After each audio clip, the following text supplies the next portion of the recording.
नमस्कार मंडळी. श्री स्वामी समर्थ. जय जय स्वामी समर्थ. स्वामींच्या कृपेने तुम्हाला आजचा दिवस सुखाचा आनंदाचा जाऊ हीच मी स्वामींच्या चरणी प्रार्थना करते आणि आज एका नवीन व्हिडिओला सुरुवात करते. बघा, आज आपण पाहणार आहोत की 28 ऑगस्ट 2026 वार शुक्रवार या दिवशी आलेली आहे वरदलक्ष्मी व्रत. हे आपल्याला करायचं आहे. तर वर आणि लक्ष्मी म्हणजेच काय, तर वरदान देणारी लक्ष्मी साक्षात भगवान विष्णूंची पत्नी असलेल्या श्री महालक्ष्मीचं आपल्याला हे पूजन करायचं आहे. तर हेच आपण आजच्या व्हिडिओमध्ये पाहणार आहोत. आणि तसेच रक्षाबंधनाचा आधीचा जो शुक्रवार येतो तेव्हा आपण वरदलक्ष्मी व्रत करत असतो, पण योगायोग यावर्षी असं आलेलं आहे की वरदलक्ष्मी व्रत व रक्षाबंधन हे एकाच दिवशी आलेले आहे. बरं, वरदलक्ष्मी व्रत हे वैभवलक्ष्मी व्रत आहे. दोन्ही व्रत वेगवेगळे आहेत का? काही ठिकाणी याला वरदलक्ष्मी व्रत सुद्धा म्हटलं गेलं आहे आणि काही ठिकाणी याला वरदलक्ष्मी व्रत हे वर्षापासून एकदाच येत असतं, वर्षातून एकदाच येत असतं आणि तेही श्रावणातील एका शुक्रवारी येत असतं. त्याच दिवशी संकल्प करायचा असतो, पूजा मांडणी करून विधिवत पूजा करायची असते. संध्याकाळी या व्रताचं उद्यापन सुद्धा करायचं असतं. वैभवलक्ष्मी व्रतामध्ये आपण जेव्हा कलश मांडतो तर त्या कलशामध्ये सुद्धा आपण पाणी भरतो, पण या वरदलक्ष्मी व्रतामध्ये कलशात पाणी न भरता त्यामध्ये तांदूळ भरायचे असतात आणि पूजा मांडणी देखील खूप साधी सोपी आहे. बघा, वरदलक्ष्मी व्रत तुम्ही कर्जमुक्तीसाठी, आपल्या घरातील सुख शांती समृद्धी राहावी यासाठी सुद्धा करावी. तसेच लक्ष्मी प्राप्तीसाठी किंवा घरातील कुटुंबातील मंडळींना जो काही आजार आहे त्या आजारातून मुक्ती होण्यासाठी किंवा तो आजार कमी होण्यासाठी सुद्धा तुम्ही हे व्रत करू शकता.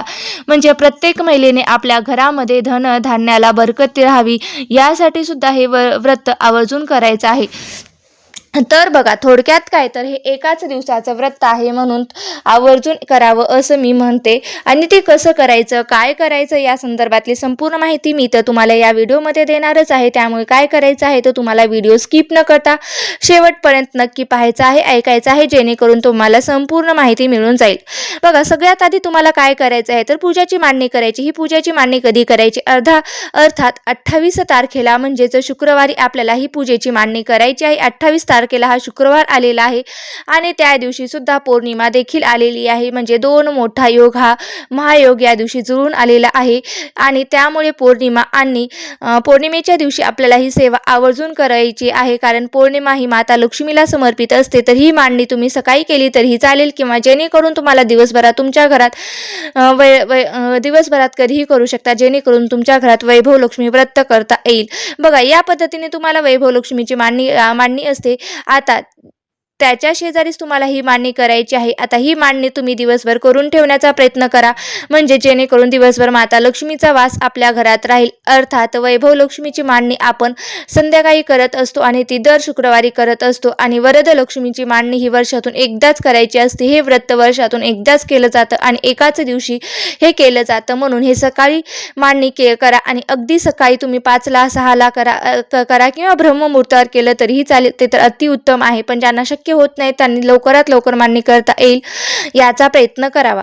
आता ही पूजा मांडणी कशी करायची आहे तर ती मी तुम्हाला सांगते. बघा, सगळ्यात आधी वरदलक्ष्मी व्रत म्हणजे काय, वरदलक्ष्मी व्रत हे तेलंगणा कर्नाटकमध्ये या दिवशी केलं जातं, पण महाराष्ट्रामध्ये सुद्धा ही सेवा केली जात नाही. पण माता लक्ष्मीची सेवा आपल्याला घरात व्हावी, तिने आपल्या घरात स्थायी स्वरूपात वास करावा असं प्रत्येकाला वाटत असतं, म्हणून ही मांडणी सुद्धा तुम्हाला करायची आहे.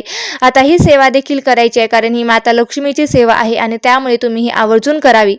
तर पूजा मांडणीसाठी एखादा चौरंग किंवा पाट घेऊन मांडून घ्यायचा आहे. त्यावर लाल वस्त्र अंतरायचं आहे. त्यावर फोटो ठेवायचा. अष्टलक्ष्मी मातेचा जो फोटो असतो तो तुम्हाला ठेवायचा आहे. नसेल तर तुमच्याकडे जो माता लक्ष्मीचा जो कोणता फोटो आहे तो तुम्ही ठेवला तरीही चालेल, काही हरकत नाही. अशा वेळेला तुमच्या देवघरामध्ये जी माता लक्ष्मीची मूर्ती असेल किंवा श्रीयंत्र असेल तर ते सुद्धा ठेवलं तरीही चालतं. फोटो नसेल तर फोटो जर तुम्ही भिंतीला ठेवलेला, चिटकावून ठेवलेला असेल तर तो सुद्धा फोटो ठेवला तरीही चालेल, किंवा श्रीयंत्र किंवा माता लक्ष्मीची मूर्ती असेल तर ते सुद्धा तुम्ही थोड्याशा तांदळामध्ये ठेवलं तरीही चालतं, त्यावरती ठेवावे. त्यानंतर देवघरातील गणपती बाप्पांची मूर्ती किंवा गणपती बाप्पाचे स्वरूप म्हणून एक सुपारी घ्यायची आहे. 2 विड्याची पाने ठेवायची आहे. त्यावर उजव्या हातावर आणि त्यावरती थोडीशी तांदळाची रास किंवा त्यावर गणपती बाप्पाची मूर्ती किंवा गणपती बाप्पाचं स्वरूप म्हणून तुम्ही एक सुपारी जी घेतलेली आहे ती सुद्धा ठेवू शकता.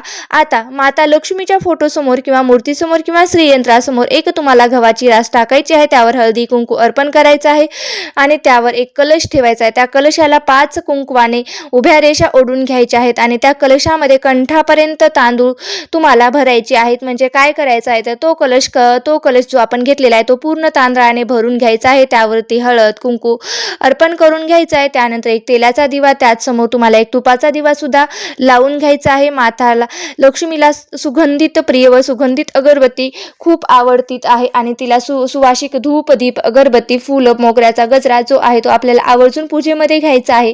आणि ही पूजा आपल्याला सकाळी ब्रह्ममुहूर्तावरती केली तर अतिउत्तमच, पण एवढ्या सकाळी शक्य नसेल तर जितक्या लवकर तुम्हाला शक्य होईल तितक्या लवकर तुम्हाला ही पूजा करून घ्यायची आहे. कारण हे व्रत फक्त 1 दिवसाचं असतं, त्यामुळे सकाळी लवकर पूजा केली तर दिवसभर आपल्या घरामध्ये राहते, जेणेकरून आपल्या घरातील वातावरणात सकारात्मक लहरी तयार होतात. त्या आपल्या घरामध्ये वास्तूमध्ये पसरतात आणि त्यामुळे आपल्या घरातील वातावरण हे प्रसन्न राहत असतं. आता ही पूजा मांडणी कशी करायची ती पाहूया. प्रथम काय करायचं आहे तर प्रथम आपल्याला एक संकल्प करायचा आहे आणि नंतर पूजा करण्यासाठी सुरुवात करायची आहे. दिवा प्रज्वलित करायचा आहे, दिव्याचं पूजन करायचं आहे आणि त्यानंतर गणपती बाप्पाचं स्वरूप म्हणून जी तुम्ही सुपारी घेतलेली आहे त्या गणपती बाप्पाचे स्वरूप घेतलेले पूजेचं सुद्धा तुम्हाला सुपारीचं सुद्धा तुम्हाला हे पूजन करून घ्यायचं आहे. तामणात घेऊन त्याच्यामध्ये थोड्याशा अक्षता ठेवायच्या, त्यावरती गणपतीची मूर्ती किंवा सुपारी ठेवायची आहे. गणपती बाप्पाच्या मूर्तीवरती गणपती अथर्व शिष्य किंवा गणपती स्तोत्र म्हणून तुम्हाला अभिषेक करायचा आहे. सुरुवातीला स्वच्छ पाण्याने आणि नंतर पंच अमृताने तुम्हाला आणि परत स्वच्छ पाण्याने अभिषेक करताना स्तोत्र म्हणायचे आहे. स्तोत्र म्हणता येत नसेल तर तुम्ही ओम गण गणपते नम हा मंत्र सुद्धा अभिषेक करताना म्हटलं तरीही चालेल. अभिषेक झाल्यानंतर मूर्ती स्वच्छ पुसून घ्यायची आहे आणि त्यानंतर ती विड्याच्या पानावरती किंवा त्या प्लेटामध्ये तुम्हाला ती मूर्ती किंवा गणपती बाप्पाचं स्वरूप म्हणून जे आपण सुपारी घेतलेली आहे ते तुम्हाला ठेवून द्यायचं आहे. नंतर तुम्हाला काय करायचं तर हळद कुंकू अर्पण करून घ्यायचं आहे. तुमच्याकडे जर एखादं लाल फूल वगैरे किंवा दुर्वा देखील असेल तर ते तुम्हाला अर्पण करून घ्यायचं आहे. कापसाचे वस्त्र अर्पण करून घ्यायचं आहे. धूप दीप ओवाळून घ्यायचा आहे आणि त्यानंतर साखरेचा आणि गुळ खोबऱ्याचा नैवेद्य तुम्हाला बाप्पांना दाखवायचा आहे. आता पूजेला सुरुवात करायची आहे. जो माता लक्ष्मीचा तुमच्याकडे फोटो असेल तो स्वच्छ पुसून घ्यायचा आहे. त्याला हळद कुंकू लावून घ्यायची आहे. हार असेल तर तो तुम्हाला अर्पण करायचा आहे. गजरा असेल तर तो देखील तुम्हाला अर्पण करायचा आहे आणि वस्त्रमाळ सुद्धा तुम्हाला अर्पण करायची आहे. मूर्ती किंवा श्रीयंत्र असेल तर गणपतीचा अभिषेक झाल्यानंतर त्या मूर्तीवरती श्रीयंत्रावरती तुम्हाला अभिषेक करायचा आहे. सुरुवातीला स्वच्छ पाणी, नंतर दूध व पंचामृताने अभिषेक करून घ्यायचा आहे. परत स्वच्छ पाण्याने अभिषेक करून घ्यायचा आहे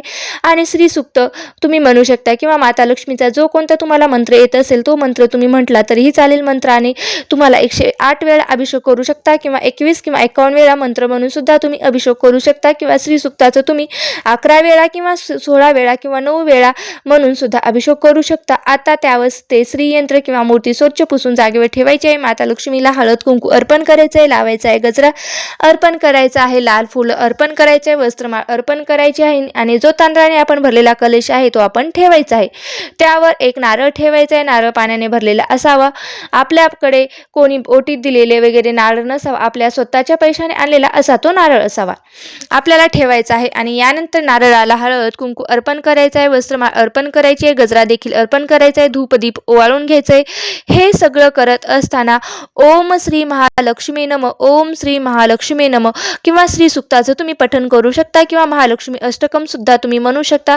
त्यानंतर आपल्याला नैवेद्य दाखवायचा आहे. नैवेद्य सुरुवातीला सांगितल्याप्रमाणे व्रतामध्ये 21 प्रकारच्या नैवेद्याचा तुम्ही नैवेद्य हे दाखवू शकता. मग त्यामध्ये तुम्ही ड्रायफ्रूट्स, गोड पदार्थ, फळं मिळून असे 21 नैवेद्य तयार करू शकता आणि त्याचा नैवेद्य किंवा त्याचा तुम्ही भोग हा दाखवू शकता.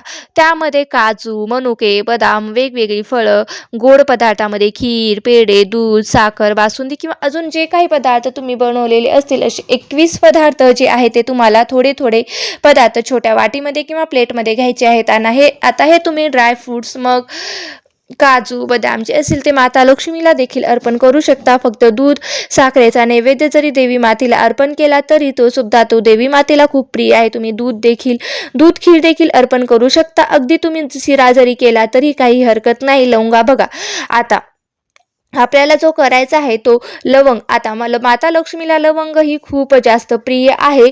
तुम्ही देवी मातेला लक्ष्मीला नैवेद्य म्हणून सुद्धा लवंग अर्पण करू शकता. वेलदुडे ज्याला आपण वेलची असे सुद्धा म्हणतो ते सुद्धा आपण अर्पण करू शकता. बघा, तुमच्याकडे 21 प्रकारचे नैवेद्य देता आले नाही तर तुमच्याकडे जे देता येईल ते द्या. शेवटी फक्त भक्ती महत्वाची आहे. नैवेद्य दाखवून आरती करायची आहे. सुरुवातीला गणपती बाप्पाची आरती करायची आहे, त्यानंतर वरद लक्ष्मी मातेची आरती करायची आहे. वरद लक्ष्मी व्रताची आरती करू शकता आणि त्यानंतर कहाणी वाचायची आहे. तुमच्याकडे जे पुस्तक असेल ते पुस्तक तुम्ही वाचू शकता आणि पुस्तक नसेल तर ती कहाणी तुम्हाला जर पुस्तक नसेल तर तुम्ही यूट्यूबवरून सुद्धा ऐकू शकता, म्हणू शकता किंवा ती कहाणी ऐकू शकता.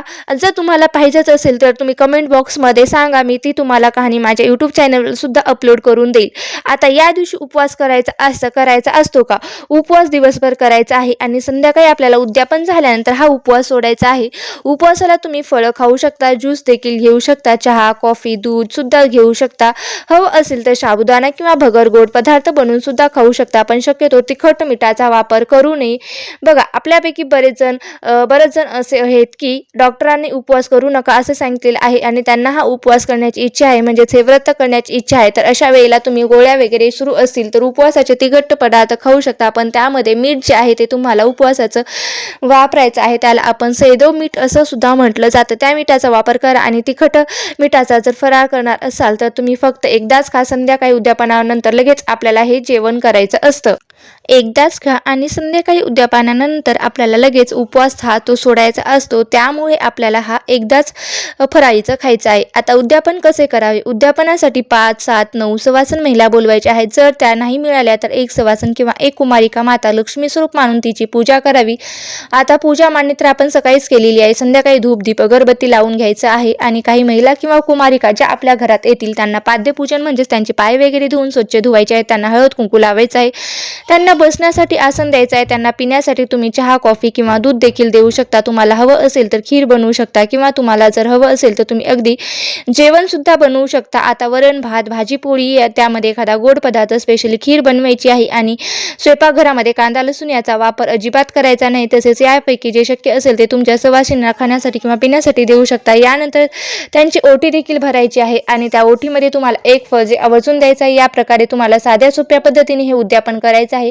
आता उद्यापन झाल्यानंतर रात्री उपवास सोडायचा आहे. उपवास सोडताना जो काही गोड पदार्थ आपण नैवेद्य दाखवला आहे तो गोड पदार्थ अगोदर खायचा आहे आणि त्यानंतर वरण, भात, पोळी भाजी खाऊन आपल्याला हा उपवास सोडायचा आहे. आता दुसऱ्या दिवशी सकाळी स्नान झाल्यानंतर उत्तर पूजा करायची आहे. उत्तर पूजा करण्यासाठी जिथे पूजा मांडणी केलेली आहे तिथे तुम्हाला दिवा लावायचा आहे. पूजेवरती हळद कुंकू अर्पण करायचं आहे. थोड्याशा उजव्या हातामध्ये अक्षता घ्यायच्या आहेत. पूजेदरम्यान जी काही चूक झाली असेल त्यासाठी क्षमा याचना करायची आहे. माता लक्ष्मीला तू माझ्या घरामध्ये सदैव कायम राहा, स्थिर राहा, भगवान विष्णू सोबत वास कर. तुझ्या कृपा आशीर्वादाने, तुझ्या कृपेने माझं घर नेहमी धनधान्याने भरलेलं राहू दे. किंवा या व्यतिरिक्त अजून जे काही तुम्हाला माता लक्ष्मीकडे मागायचं असेल ते तुम्ही मागायचं आहे. या अक्षता त्या पूजेवरती आपल्याला अर्पण करायच्या आहेत आणि नंतर मग दोन्ही हात जोडून मग पूजा उचलायची आहे. मूर्ती, फोटो जी असेल ती त्या जागेवर ठेवायची आहे. दिवे वगैरे स्वच्छ करून आपण जे वापरत असतो ते वापरायचे आहेत किंवा ते ठेवून द्यायचे असेल तर ते ठेवून द्यायचे आहे. सकाळी उत्तर पूजा करताना जो दिवा लावलेला आहे तो हाताने विझवायचा नाही किंवा तो शांत करायचा नाही. तो दिवा तसाच उचलायचा आणि देवघरासमोर किंवा तुळशीसमोर नेऊन ठेवायचा. जे कलशात आपण धान्य आहे ते गहू साठवणीतल्या धान्यामध्ये टाकायचे आहेत आणि कलशातले जे तांदूळ भरलेले आहेत ते थोडेसे तांदूळ साठवणीच्या तांदूळामध्ये टाकायचे आहेत आणि या दिवशी तुम्ही ते भात बनवून सुद्धा वापरू शकता. आता थोडेसे तांदूळ तुम्ही पक्ष्यांना देखील खाऊ घालू शकता. आपण जो काही भात बनवणार आहे त्या घरातील सर्वांना तो भात खायला द्यायचा आहे. म्हणजेच काय तर अगदी मुठभर या तांब्यामधले कलशातले जे तांदूळ घ्यायचे आहेत आणि त्याच्यामध्ये अजून सारे तांदूळ मिक्स करायचे आहेत. त्याचा भात बनवायचा आहे. तुम्हाला जर तांदळाने खीर बनवायची असेल तर तो असा गोड पदार्थ बनवून सुद्धा तुम्ही तांदळाचा सर्वजण खाऊ शकता. आणि जे फुलहार असतील ते तुम्हाला निर्मल्यामध्ये टाकायचे आहेत आणि हा देवीला प्रसाद ठेवलेला आहे तो फळं वगैरे, ड्रायफ्रुट्स वगैरे ते घरातील सर्वांनी मिळून खायचेले आहेत. आणि नारळ जो आहे तो कलशामध्ये तुम्ही फोडून खाऊ शकता किंवा मासिक पाळी सुतक विटा असेल तर त्याचा प्रसाद तुम्ही खाऊ नका. आणि मासिक पाळी सुतक विटा नसेल तर आपण जी वरद लक्ष्मीची पूजा आहे ते देखील तुम्हाला करता येणार नाही. आता या त्या दिवशी तुम्हाला पौर्णिमा म्हणून जास्तीत जास्त ही सेवा करायची आहे. त्यामध्ये तुम्ही कुंकुमार्चन सुद्धा सेवा करू शकता. महालक्ष्मी अष्टकाचं पठण करायचं आहे आणि माता लक्ष्मीला काय आवडतं तिला तो भगवान विष्णूंची सेवा अतिशय प्रिय आहे. तर अर्थात सर्वातम व्यंकटेश स्तोत्राचं जास्तीत जास्त तुम्ही सेवा करण्याचा प्रयत्न करा. तर तुम्ही वरदलक्ष्मी व्रताबद्दल तुम्हाला संपूर्ण माहिती मिळाली आहे. अतिशय साध्या सोप्या भाषेत मी तुम्हाला ही माहिती सांगण्याचा प्रयत्न केलेला आहे. जर तुम्हाला ही माहिती आवडली असेल तर नक्की लाईक करा, शेअर करा आणि चॅनलवरती नवीन असाल तर सबस्क्राईब करायला विसरू नका. धन्यवाद. श्री स्वामी समर्थ. जय जय स्वामी समर्थ. ओम श्री महालक्ष्मी नमः. ओम श्री महालक्ष्मी नमः. ओम श्री महालक्ष्मी नमः.